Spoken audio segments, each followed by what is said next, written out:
আপনারা দেখতে পাচ্ছেন একটা লাইনের লাইন শিপ কি করে লাইনটা মেনটেন করে, তার কত ধরনের কাজ এনে করতে হয় সারাদিনের ভিতরে। দেখতে পাচ্ছেন এখানে মেকানিক মেশিন সেট আপ করতেছে কামসাই ফোল্ডার। এখানে আমাদের লাইন শিপ মহোদয় দেখতে আসছেন হইলো কিনা। আসলে মেকানিক আমাদের এখানে অনেক দুর্বল, তারা অনেক টাইম নেয় একটা মেশিন সেট আপ করতে।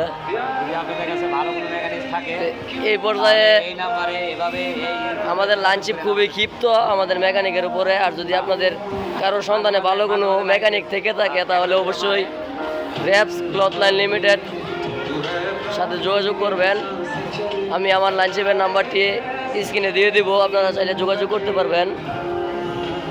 এখানে দেখতে পাচ্ছেন রাত এখন প্রায় 10টার কাছাকাছি বাজতেছে, তারপরেও আমাদের এই মেশিনটি সেট আপ হয় না। সারাদিন আজকে সারাদিন খেয়ে ফেললো এই মেকানিকে।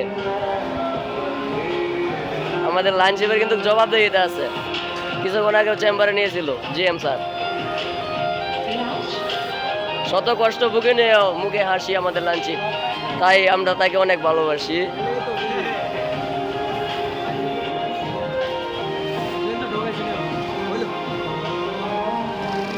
ভিউয়ার্স, আপনারা দেখতে পাচ্ছেন মেশিনটি প্রায় শেষ পর্যায়ে সেট আপ আশা করি হয়ে গেছে। তারপরে ক্ষয় মেকাররা দেখি কি করে।